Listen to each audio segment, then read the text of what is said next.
Well, a few days ago, Finner approached me and he thought it might be a good idea to try and reach out to the fans at the moment, maybe have a bit of fun. We're all going a bit stir crazy at the moment, the way things are. Finner, how are you? I'm good. I'm good. As good as can be, I guess. Yeah, I mean, see you still pushing the merch there, looking pretty good. You see that? Dunamis, yeah, we got the storm. Yeah, I had to dig it out, but I found it. I'm not sure I don't think it's clean though, but you can't tell that. Never mind. What have you been up to? Not a lot, really. Spending some quality time with the family, and I'm making like a little kid's kingdom in my backyard for Novi. I've seen the picture. Yeah, it looks good. Yeah, added a jumperoo. I'm Amazon's best friend right now, so weather's a little off today, but it looks like the next for foreseeable future it's going to be pretty hot here, so that's good. So we'll get back out. I mean, how typical is it? Like, we have a pandemic, and the first time we've had it in a generation, and it's probably the best weather we've had in about 10 years. I know. And the second they're like, okay, we're allowed out or back to somewhat of normality, it's just going to pour rain and wind and probably snow. And yeah, it's odds lie, I guess. But hey, at least I'd rather have the nice weather while we're trapped inside. So at least we can at least go in our backyards and get a little vitamin D. Well, one of the things that has been taking a pounding right across the country is Netflix. And we've been going backwards and forwards. It's been on every pretty much podcast. I think we should mention it. The Tiger King. I mean, what a show. Unbelievable. I'm going to rewatch it because I fear that I was either in shock or I was laughing or just stunned. And I think I might have missed some. So I'm just going to rewatch it for anything. We actually watched the recap. Have you seen the recap? No. They did some journalists or whatever from the States did like a recap and brought on all the guys, kind of like what we're doing, like a Zoom intro. Like they didn't have Joe obviously, but they had Jeff and all the farm. I can't remember all the names, but all the guys that worked at the farms and all the boyfriends and everything, and just had like a chat with them, just like we're having. It was pretty good. It definitely doesn't make you. It definitely makes you kind of. They don't like Joe at all. I mean, even after the fact, way after the fact, they say he is where he belongs. So I don't know. But the thing is, I was watching it. I'm like, is it real? Is this genuine? You said like you played like a year in South Carolina, and it's like, yeah, it's true. It's real. Yeah, we went out there. I don't know who they were, but they were somehow associated to the team. This was like preseason. I don't know if it was like a bonding thing. And we went out to in the outbacks in South Carolina where we met these two guys and they were shooting guns and they had alligators and crocs or whatever out there. And like, they're like complete trailer trash. And they were as close as to Joe Exotic, maybe a couple of Joe's boyfriends as you can be. Like, I've seen these people exist out there in the south of South Carolina and the southern states. I mean, this is the norm. I know he was Oklahoma, but the further south you go, you can find these people. I know we're going to. We all know a Joe Exotic. So I'm sorry, a bit of a breeze came through my window then and blew my notes away. We all know a Joe Exotic, and I think we all know a Carol Baskin as well. They didn't interview her. I was hoping they were going to interview her. I don't like Carol. I'm not a Carol fan. Even if she reminds me of my auntie. I like my auntie. I know she's not going to watch this, but she does remind me of my auntie a bit. Really, eh? I'm not a Carol fan, and I don't know. Even if she didn't kill her husband, I'm not a Carol fan. But if I know, but like the will, it's the will. Like, was it in the occurrence of death or disappearance? Like I don't know. It's I hope all of our fans have watched this, or at least will go and watch it, so then they can kind of understand why we're just struggling for. It's just so hard to explain to anybody. My neighbor, I told my neighbor, they hadn't watched it, and we were trying to explain it to them, and they're just staring at us like, "What are you talking about?" Like, I'm like, I can't do it any justice by explaining it, but you have to watch it and then just message me back. And he actually messaged me this morning. He's like, we watched the first 4 episodes last night. Well, the other thing that's been taking a pounding as well is both our feet. We've sort of had a little bit of a challenge going on, and my wife's been involved, your wife's been involved, a few other folks got involved, and making the most of our allotted exercise time and getting those running shoes on. How's the 10K splits coming along? Oh man, yeah. You know what? I still haven't got that runner's high. I can tell you that, but it's actually been all right. We got one of those running strollers, so I got to take Novi out and push her along, and she just kind of goes vroom vroom. And then when I stop, like Captain Tom with his Zimmer. Yeah, when I stop or faint, she just stares me down like, "Let's go." But it's been, you know what, it's been good. I think neither Emma nor myself love it, but it's good. It's good to get out and get a little exercise and try to make the most of this anyways. And yeah, I like that little group that we're in. It keeps the competition alive. You know, if I see somebody's gone out and done a 8 or 9K, then I feel like I better do something here. I better respond. I had it last night. I'm in one with my wife's brother-in-law and his girlfriend as well. We have like a weekly challenge. I've managed to get up to 30K, and she was on 28, I think. And she went out for a run last night. And I'm at work at the moment, and she beat me by 1K. And I've got a back deck on this tug that I'm on. It's about 8 meters by 8 meters. And I spent 40 minutes just going backwards and forwards, 8 meters by 8 meters. Just I to saw beat that, her. actually. I saw that. I was trying to figure out what it was, but okay, now it makes sense. Yeah. I saw the pattern. I'm like, yeah. Me, competitive. No. What's the best part about it? Because it's like, it's not really that much fun to do it by yourself, but when you actually got a group of people and you're chirping each other and there's a little bit of competition, it kind of drives you to go out or try to get faster and try to go a little longer and put a little pressure on your buddies. That's the crazy thing with this lockdown. I've never known so many people do exercise or even have dogs. All these dogs when you go out, like it's incredible. Where are all these people normally? It's crazy. I mean, we're actually turning into like mainland Europe over here in the UK. Everybody's out jogging. We all look healthy. Hey, there's definitely some positives, and you know, I think we got 3 more weeks minimum of this. So, you know, hopefully everybody's finding some course of like normality during this and the new norm and trying to stay busy. We're somewhat fortunate to have the little one because she kind of keeps us regimented as far as breakfast, dinner, lunch, and naps and all that. So, but it's, you know, I think it's a good time to look at the positives and not focus so much on the negatives. That's what the press is for. No, that's definitely what you're saying there about having a routine. That's been my one piece of advice. I mean, I've worked away at sea quite a bit, and you know, 4 months on a ship is kind of like isolation. You got to have that routine. You got to have a reason to get up in the mornings. You got to be strict about it as well. Otherwise, you just slide. Yeah, I mean, obviously, it's easy to sit on the couch and watch Netflix and the Tiger King all day long. Yeah, which actually I could understand if somebody actually binge watches the whole thing because I easily could do it again. But yeah, no, I mean, I think that's just the secret. It's like it's trying to find some routine to keep you motivated and going. And I think everybody's, you know, starting to fall into that and do it now. And you know, and just stay indoors and stay away, and hopefully we can kick this virus sooner than later and get back to whatever the new normal looks like. Have you started to fantasize about what you're going to do when you like this all comes down to the first thing you're going to do? I know I have. It's because I was actually going to tweet it the other day, like to the Storm fans, be like, what is the first thing you're going to do? I was just sitting there thinking about it, like what is the first thing you're going to do if everything was removed tomorrow and you can basically go do whatever it is you used to do, you know, 2 months ago.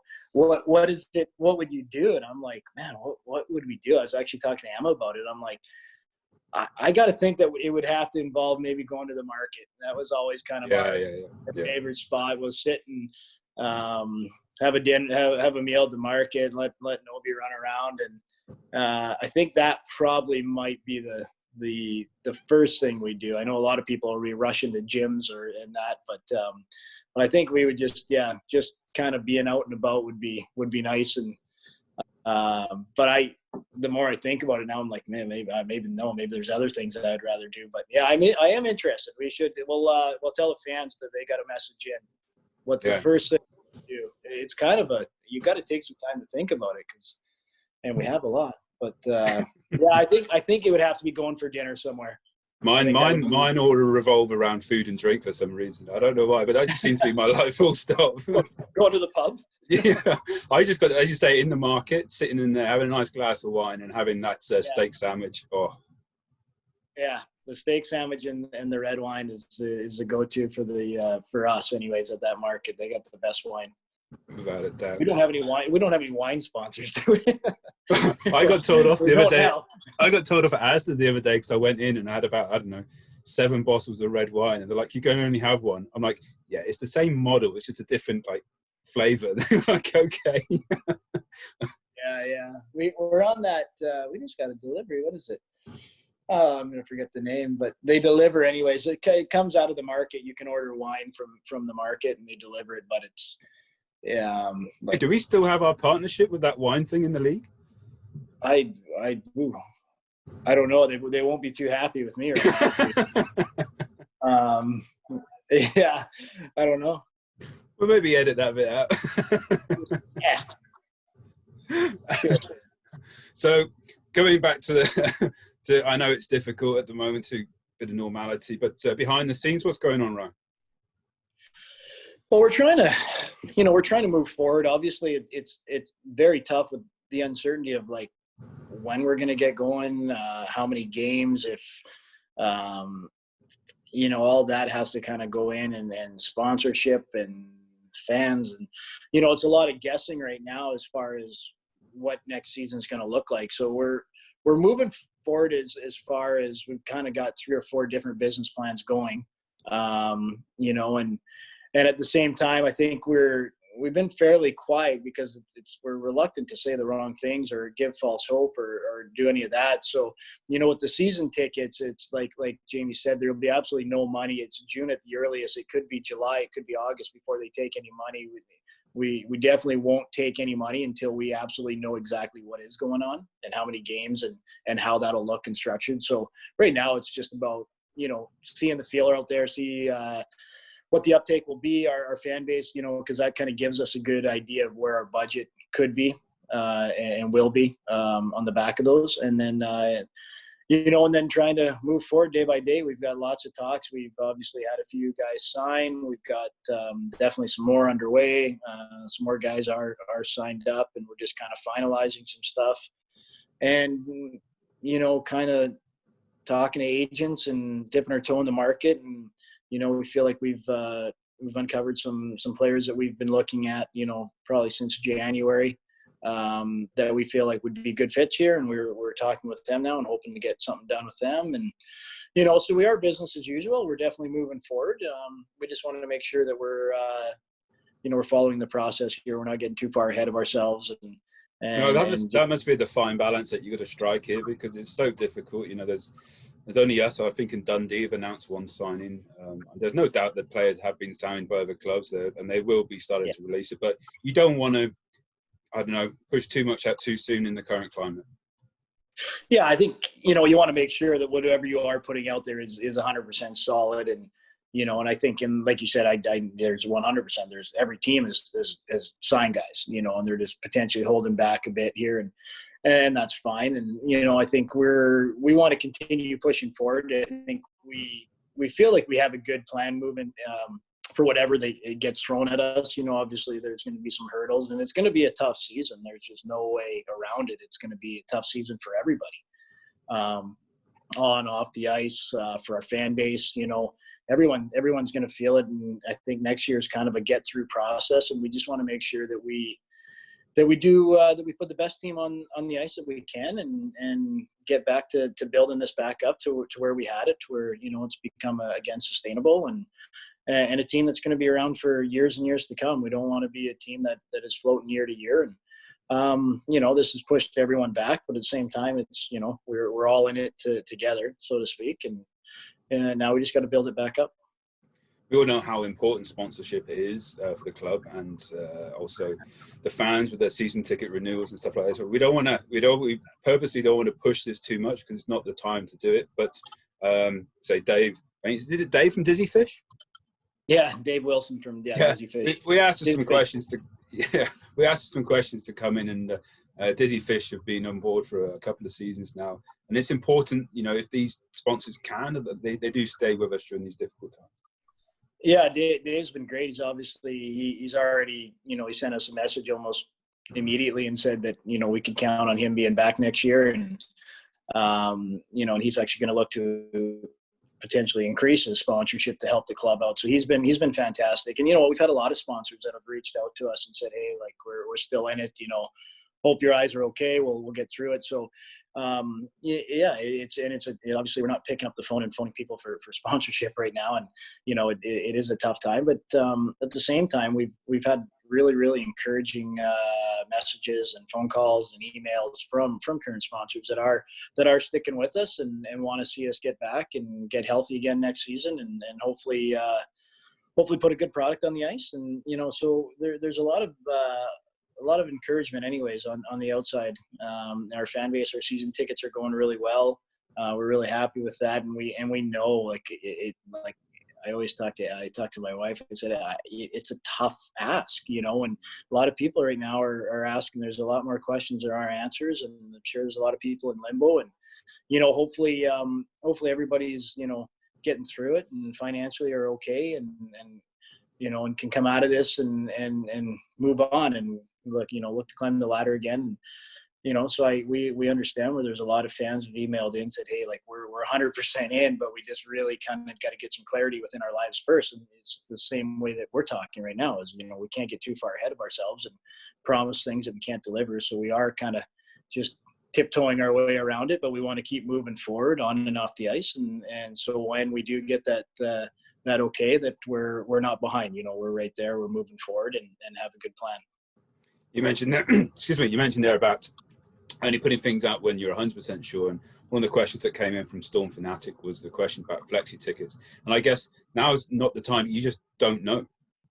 Yeah, flexi tickets are funny. I like them, and they make sense from my standpoint. But Jamie obviously does. He's a finance guy, and I think it's definitely something that we will look at this year. I think it seems to make more sense this year. I know it's a cash flow issue when you sell a lot of them.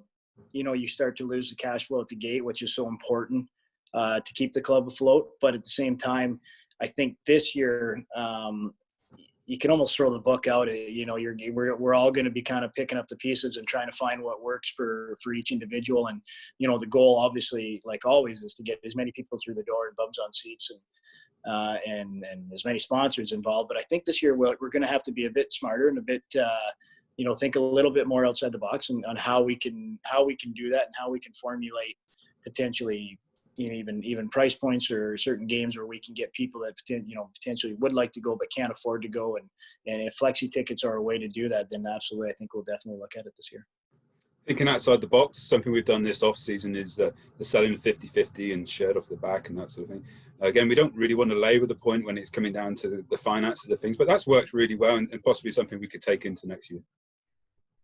Yeah, definitely. I think the shirt off the back's always been a strong seller in Manchester. The 50-50s hasn't had the uptake, and it's definitely something we want to improve because, over the course of 30, 35 games, it can be a big difference to the club. And, for me, selfishly, if it's a difference of getting another player or potentially a higher caliber player, that could be it. So, and I think, I think it's just how we push it. And like we were talking off camera there, it does kind of make sense when you do these raffle 50-50. People are used to buying online and buying on their phones now. And maybe that is something that could work, as opposed to, and I don't know, maybe hand-to-hand selling is definitely maybe not going to be in our future. So we're definitely going down the whole cashless society. And I think, this might be the last, the final nail in the coffin for it, to be honest. Possibly, yeah. And you have to be realistic with that is we're looking at, what restrictions could be placed on us and they may just go all in on it and just say, hey, this is where we're at. And we have to be ready for it. So again, there's so many things and so many variables and so many different, situations that could arise that we're trying to get the best we can be prepared for. And, there's a ton of things that you don't even think about that we've been doing for, 100 years and that could be taken away from us. And, and so we want to be as prepared as possible and that 50-50 and shirt off the back, it may be that they are, done on our mobiles. And if that's the case, then, I actually think that there's a better chance of selling more through that because of the accessibility for our fans. Yeah. Nicola Jones, another one of our sponsors at Zero Gravity Float Spa. First question she wants to know is, do you think the season will kick off with that weekend down in Nottingham? And the second one is when you're coming in to use their facilities. I guess when they're open, we'll when we're allowed to go, I'll make sure that might be the first thing I do. There we go. Yeah. That'll be the first thing I do. There you go. Do you think you could bring in a glass of wine and a steak sandwich? Then I'll go to the market up there. Then I'll head to the market. Yeah, exactly. And I know our guys love it, man. They talk about it all the time. I know Ginner loved going there. A lot of guys, they found it really, really good and useful, especially after long weekends and long travel. I know they utilize that sponsorship quite a bit. So thanks a lot, Nicola, and that was great. But I'll definitely come in. When we're allowed, whenever that is. And then what was the other part of the question? This magic weekend that they're putting on down in Nottingham, whether it could be the season opener, perhaps. I mean, I think it would be great for the league, and I know, we need it from a league standpoint. But whether I see it, probably better if we continue doing these. Maybe ask me again in 3 weeks. I think right now it's just the uncertainty of, even if the league goes, how much time frame what time frame we're going to have, whether it's going to be like 3 weeks, 4 weeks, 5 weeks, I don't know, but I certainly hope it does. And I actually think, I know there's a lot of fans who are skeptical, but I think when it does come to it, I think we'll all be so hungry to get out and go enjoy what we love. And I think you'd get a good turnout there for it. Looking into your crystal ball again, Ryan. Bloody wind. Andrew Wolf wants to know, I'll come back into shot in a sec. Andrew Wolf was interested to know, what's realistically perhaps the shortest season we could get away with, and to make financial sense. That's a good question. Obviously we're looking, say it's a 30-week season is usually what we base on. I think we looked at October 15th is fairly doable. You get into November, you got to really start to look. I think the problem is the players, there's a lot of variables. Like if the U.S. get going and all of a sudden the American League and East Coast League are playing, it's going to be very difficult for players to wait and see if the UK go. Players are going to want to secure jobs. Anybody who's contracted in the UK can just play in the States. There is no real release. It's not, in the IIHF, they can't move, but we can't hold their cards in the US. If they want to go play, they can. We would still hold their rights in Europe, but so they can do that. So that's a bit of a concern there. But other than that, I mean, I think we're looking at scenarios where it's, could be September, mid-September, October, mid-October, in November. The cost to bring in an import, I don't think people actually know this. It's about, I think it's going back up again from what we've been told, but I think the NHS is $400 per player, and then the visa is roughly about $300, $350.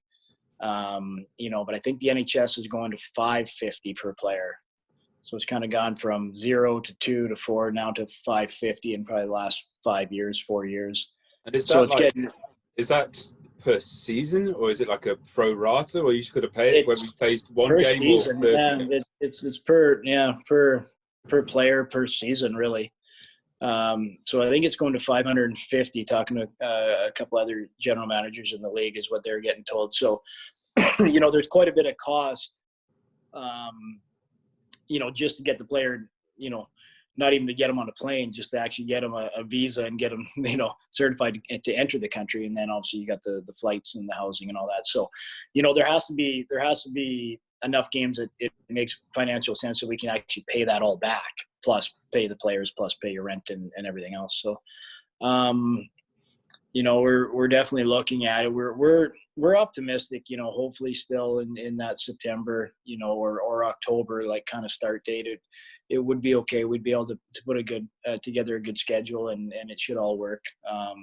But at the same time, we're in no illusion that the next year is kind of a get through process for us, just like every other business. We got to slowly get back on our feet and start building and moving forward. So that's our goal right now. We're optimistic we'll get there. And I think the Premiership, the football will do all the heavy lifting on this. They're the ones that the government are going to obviously go to and try to work out what that is. And then whatever the plan is, we'll just kind of follow suit.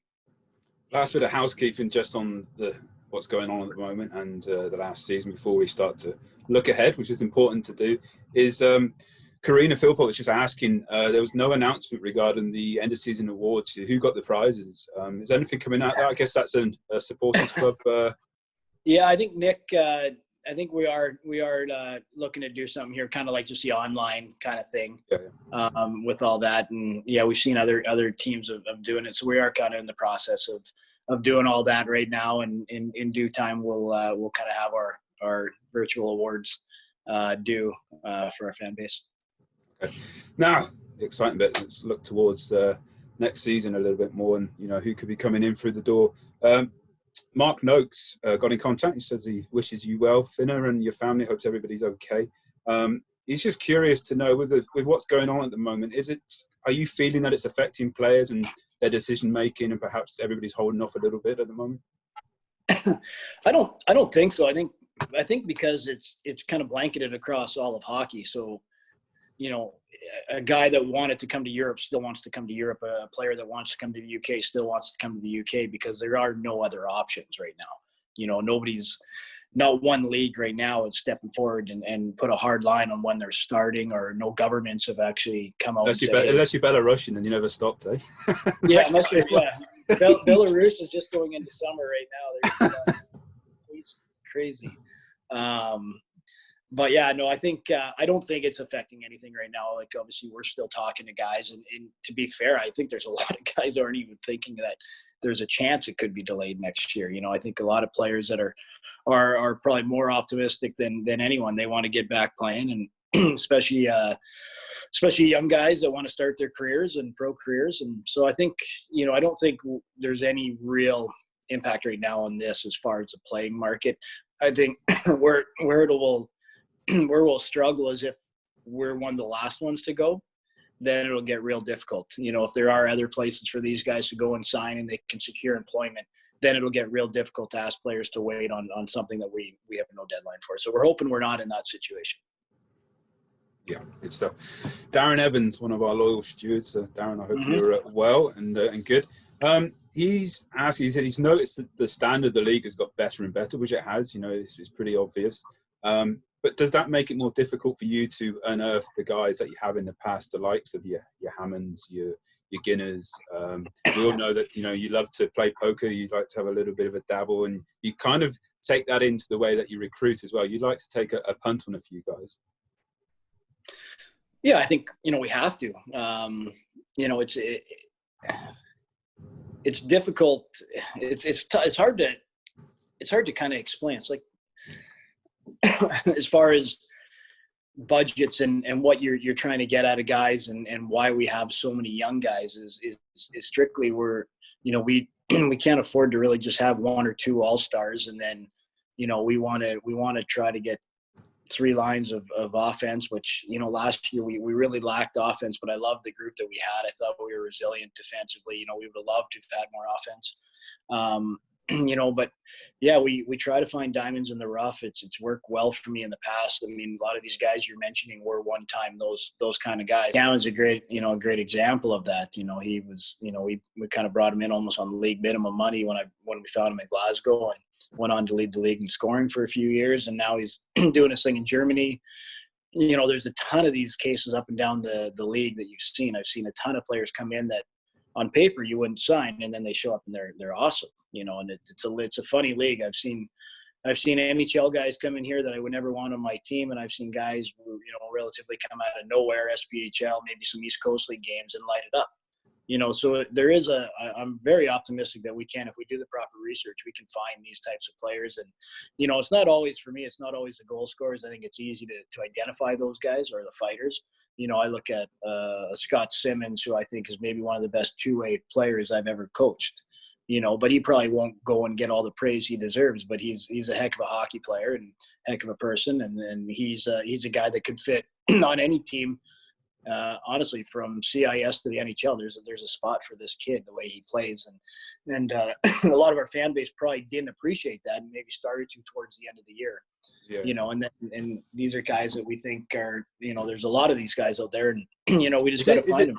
Is it more difficult to scout players like Scotty than it is, say, like your Dane Byers? Just from a logistics point of view, there must be so much more game tape, more people have seen these guys play. Yeah, I mean, you get, like Byzie, that year that we had, all the pieces fell into place. That first year here, we had, Byzie. I was good friends with Byzie's brother. I've kind of known of Dane a bit. It was I think we did that deal in probably 25 minutes from talking to hanging up the phone to, and then Luke Moffat was another guy that just, he just kind of fell on our lap. We did some work. Financially, it worked for the club. He wanted to do the school, came in, he was a stud. Obviously, I was able to get Hammond and Becca and Rosie, and so it was like for that year, it just all kind of fell into place, and we were never going to be able to kind of do that. We had a lot of guys in school. We had a lot of guys in school, so their wages were a bit lower to be able to afford them, and it just kind of came together. It doesn't happen like that. It doesn't happen very often. Like there's so many uncontrollables, injuries as we saw this year can turn a first place club into a last place club. And that year we kind of seen that in that first year that team was together. They finished second in the league, and by and whole, it's a lot of the same guys. We had Ginner in goal, and we struggled. Yeah. The second year, just to say, you said the second year was more of a struggle. Yeah, absolutely. It almost was like a sophomore slump, and and that happens. Nobody knows why. If they did, they wouldn't be coaching in here. They'd be at the top level, and and then last year I just felt, I felt we were just getting our game really, really taking our game to the next level, and then we just got decimated by injury after injury after injury, and it just took its toll and kind of took the wind a bit out of the sails. But it was an unbelievable group to coach and a group to be around. And I think anybody who ever met any of our players last year, didn't have a bad word to say. They were real good guys, and it would be great to keep that group together and see what we can do this year. It's obviously now it's going to be a lot tougher to do so, but we're still going to try and do that. It's a funny game when it comes to recruiting. Sometimes you bring in, guys like Frankie Melton that nobody in this league's probably heard of. And I thought he did a great job for us. I thought he did a real good job for us and provided some spark and some offense. And so it's fun when you got to go find these guys. It's a little bit harder and it's a little bit more fun. But if you ask any coach, I think they enjoy that part than just having the money to go buy somebody or offer a contract just to get whoever you want. It'd be nice, right, though? Yeah, you know what? And it's like anything, though. I mean, I've been there a bit on a diversion of it, and you don't always get what you think you're getting. And that's one thing I can tell you, and anybody at that other level will tell you it's the truth. You're paying a lot for look good doing nothing. When it comes to finding those players, I mean, what's the process? Do you get approached by the agents, or is it a case of trawling through elite league prospects, or is it connections? I think it's a little bit of everything. I mean, I've been doing it for a long time. That you built relationships up in a lot of different countries and a lot of different leagues, and coach to coach is great. Being able to phone coaches in Denmark or the CIS or NCAA and getting a take on, and not necessarily a player on their team, but a player maybe in their division that they see a lot. I find those are the best ways for me to go because you're getting honest feedback. Agents are they're like real estate salesmen. They tell you what you want to hear. They just want to move their product. So, they're cute sometimes, but to actually get proper feedback, you want to. For me, anyways, I like coach to coach or coach to assistant coach, depending on the leagues, and guys that play against these guys coach against other guys, but that are familiar. There's a lot of leagues where they see the same team maybe 8-9 times, so they get a pretty good idea of what that player is like on the other team. So. I do a lot of that, and ex-players, current players. You try to kind of steal as much information from as many sources as you can, and formulate a decent picture of a player. Because, like you said, I mean, My favorite's when I get highlight tapes of a player. I think the most pointless thing in the world, because I could go make a highlight tape of myself right now and you'd think I'm pretty good. And then I show up and you're like, what the, what am I getting here? But yeah, no, I mean, it's, you got to do your work, and sometimes you hit a home run and sometimes you strike out. Talking of home runs, I mean, I remember a couple of years ago, we were sat in a cafe over in Copenhagen during the World Championships, grabbing some breakfast, and I'm pretty hungover as well. And it was when you were looking for a goalie, and I can remember the conversation. You gave me a guy on Elite League Prospects. It was a Swede. He was 6'5" or whatever. And I turned around to you and I said, "Oh, I like big goalies." Like, yeah, I like big goalies as well. And then you go and sign 5'9" Canadian who's played 6 games a year beforehand, and it turned out to be Matt Ginn. I mean, is it any different for goalies? I think Ginner's probably 5'11", 6 foot. Selling him short here. No, yeah, Ginner was he was an interesting one. He played in my where I lived in Victoria. He'd actually played a year or two there before he got a scholarship, and then I knew of him, and I knew that I knew he was good. And then he was with kind of Providence and in Atlanta, and was able to kind of poke around there. And again, it's, like at the time, Ginner came on a very modest contract. It was more about getting an opportunity than it was for money. Ginner's never really been a big money guy. Obviously he gets compensated for who he is and what he's done. And I'm sure he's, in the perfect climate, he would probably be getting a fairly big contract from Europe right now. And but yeah, no, it was just, felt comfortable with it. We obviously, remember we brought in Paco at the start. Yeah. Because we were concerned about the load, because he did have. But it's just six games before the season before. I think it was a hip surgery. I can't remember. Clemmer had hip surgery. So I was nervous about that. So, and then once Ginner got in, he started playing, was feeling good. He had the confidence that he could carry the load, and he did. His Ironman streak is incredible. I don't know if he's just missed the game. I know Paco played a couple, but it wasn't due to injury, and I think he had a broken finger. But if anything, he came out, missed didn't maybe he? half a game, half a game here and there. That Belfast game, he came out, didn't he? Yeah. So he's pretty durable, and he competes real hard. And I know I saw all the questions, like 99%. Where's Matt Ginn signed?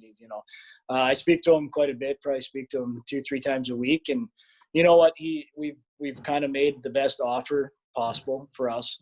He's definitely a guy we want back, but at the same time, I kind of want to see him get what he deserves too. And he deserves to get a chance at the next level. And the greedy part of me would love him back, and he deserves. And hockey's a short, it's a short career, and these guys don't have a lot of time to make money. And if he gets an opportunity elsewhere and he can make money, and it's out of this league, then great.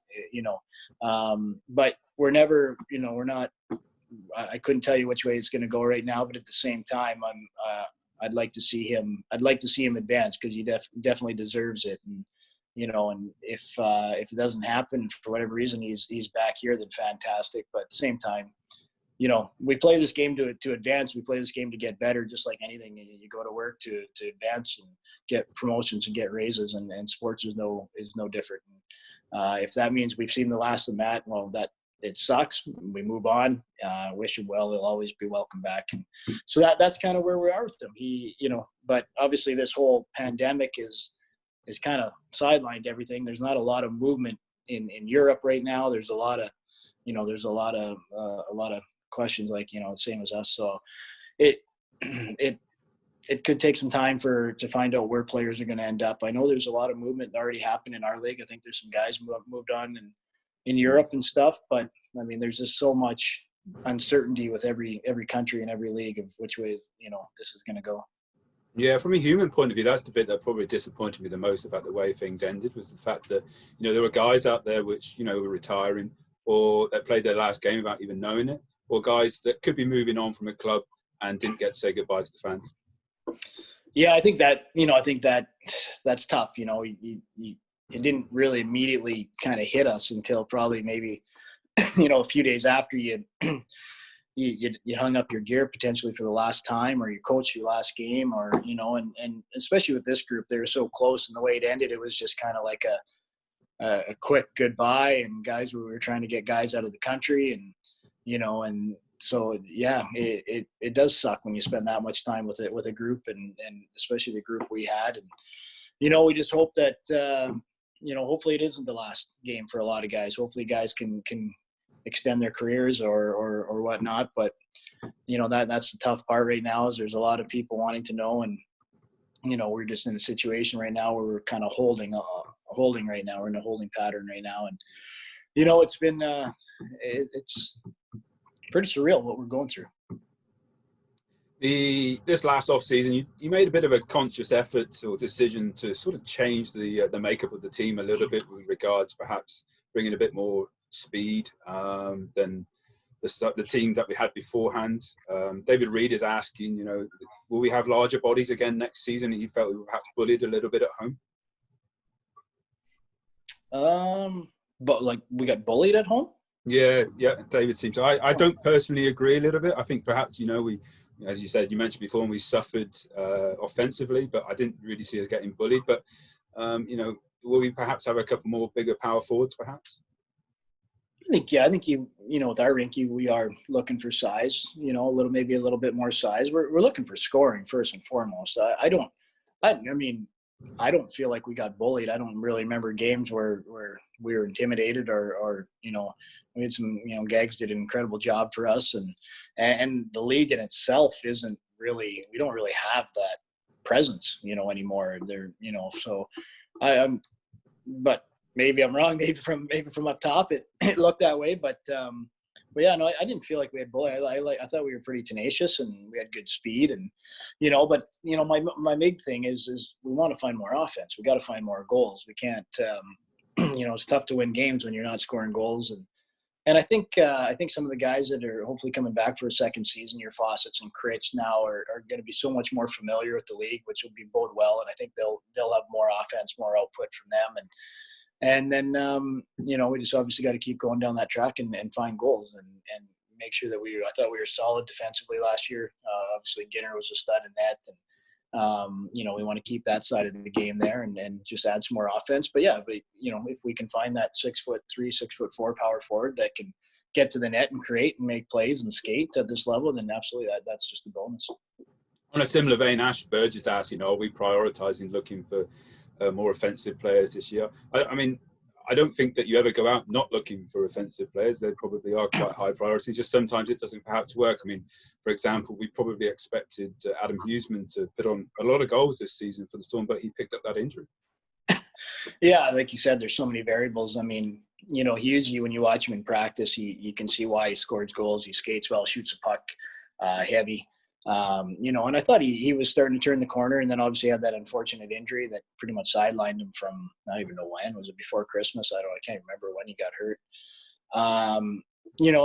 So, I think you're always looking at players that will complement other players, and you're kind of looking at potential lines, and usually what happens is you just throw them in the blender after the first couple of weeks and see what happens. But I like the fact that we had guys that could play up and down the lineup last year. I thought we were real hard to play against. If we could have found a little bit more offense, I think it really would have made the difference of us kind of teetering in that playoff spot and potentially maybe moving up towards where Guilford and them were. Paul Slice asked, has there anybody emailed you a CV that's really jumped out at you at the moment? Yeah, you get them all the time. Obviously, you get some incredible CVs that you just know what the next email is the money.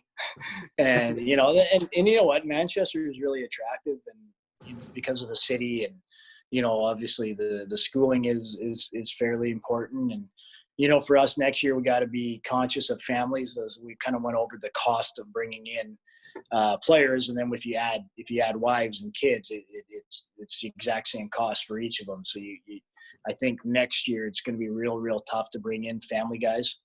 A lot of teams are saying they're going to have to kind of tighten that up, because you want to put as much money on the ice as possible, and but at the same time, you get a lot of your leaders have families, like Lane Almer, guys like that.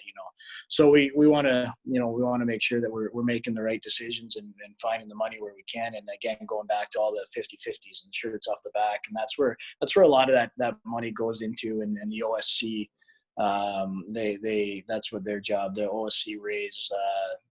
They Still there?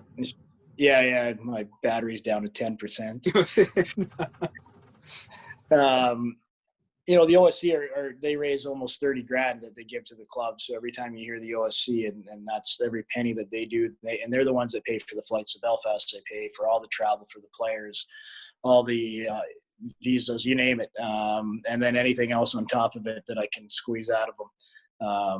They treat the guys incredibly well and do a real good job. And they got a tough job and could use a lot more fan support, I think, because I think it's the OSC is different than maybe what it was in the past or what people thought it was in the past. They're basically, our charity that raises all this money, and it just goes all to the players, and it goes for paying off this. I mean, the extra night in the hotel, the extra trip up, or going a day early for a big game, it all lands on the OSC's desk. So we're always working together with Nick and his team to find ways to create more money, and those are the guys that will raise money to bring in families, because it's obviously not in our budget to bring in wife and 2 kids and 10 dogs and 14 donkeys and whatever else you come across. But yeah, so we're getting a little off track here, but that's my OSC plug that I continue until our fans buy your membership. They'll be grateful. Buy your 10-pound membership from the OSC.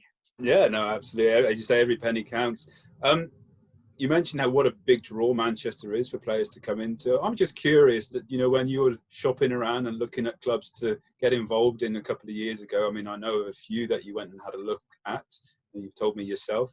I don't know if you can elaborate on that, but what was it that drew you to Manchester? I played here. I remember playing here when I used to play, and I always kind of I like the area, obviously, and then, everybody always talks about our arena, and the arena is such a small part of players that come here. I mean, if you think of it, they're in the arena maybe 2-3 hours a day, and then the rest of their day is spent out, and they live in a world-class city. All our players kind of live in the south here in Timperley and Altrincham, and, we try to provide good housing for them so they are comfortable, and obviously the University of Salford, and just the fact that the players that have been here in the past speak so highly of how much fun they have. You got, 2 world-class football teams, you got rugby, you got cricket. I mean, you got something going on every day of the week, and it's a big pull for guys, to be in these kind of places and to experience that. And we're right with the best travel in the league. We're right in the middle of the country.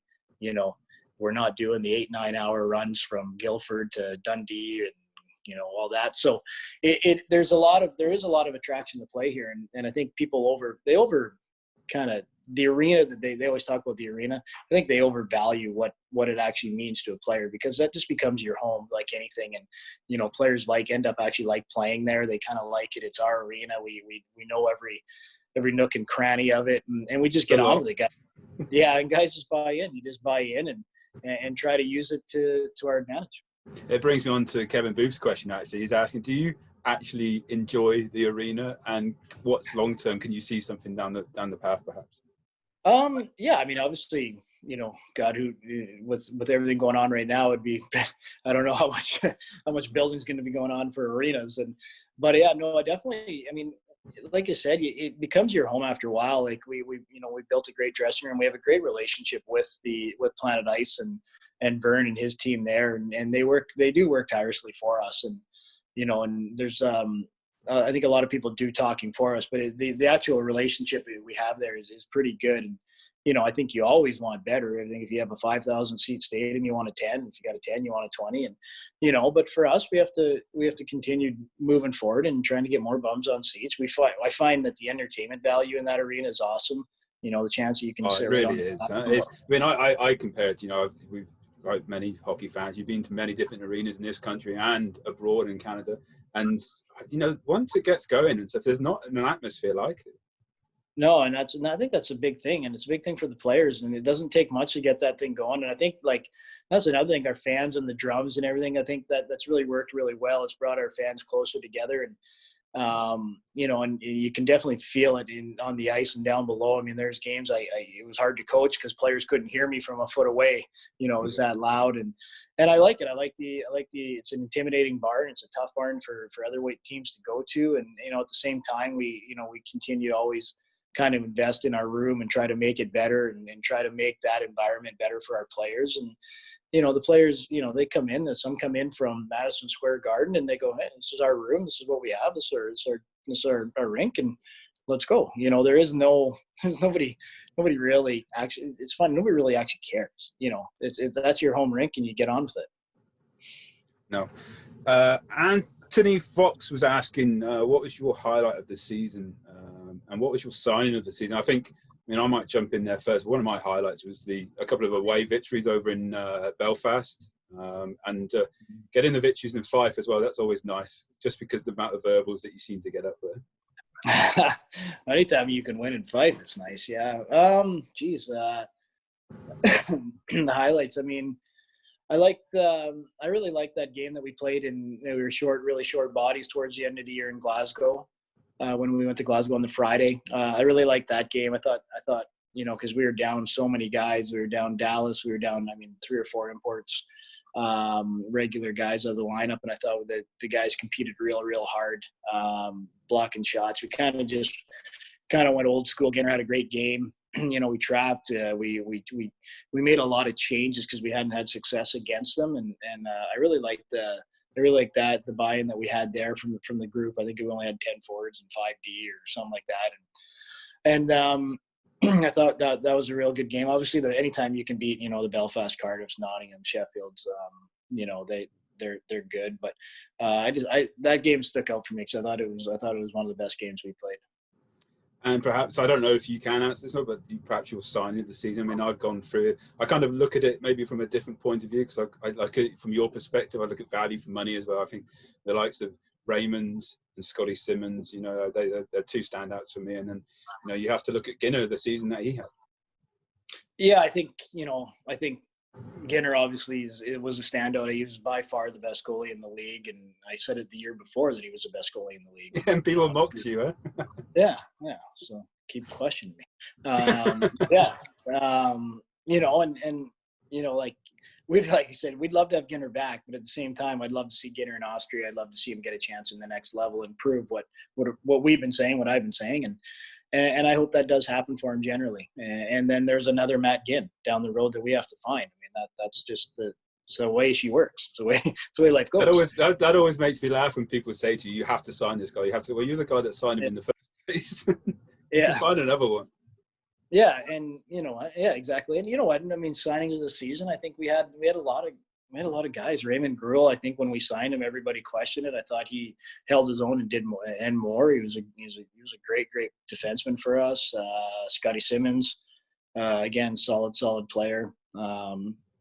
You know, even kind of took a chance even on Lane Almer.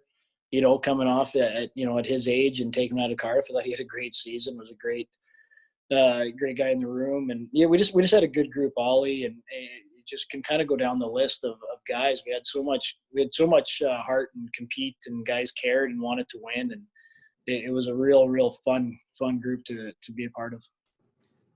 And we're saving the big question for last. It's from Shelley. What's your favorite pizza topping? My favorite pizza topping? Yeah, anything about peppers, I guess. Yeah, no, I don't like peppers. I don't like onions. I still think just pepperoni. Pepperoni. Kind of maybe pepperoni and mushroom would be like my go-to. Anything as long as it's served with good beer. I like barbecue chicken, but then they always put peppers and all that in there. So I stay away from that. So yeah, pepperoni and mushroom would be my go-to. What's your plan for the rest of the day then? The rest of the week?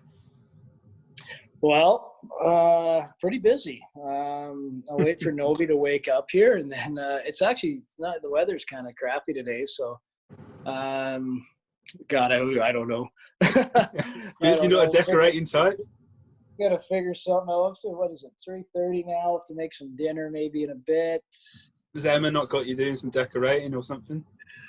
Not too much. I mean, I spend most of the time outside, and I just keep buying stuff for Novi outside to play with, and try to keep her busy and keep her out of the house where we can, because she gets a little stir crazy, and then trying to match you in your running escapades.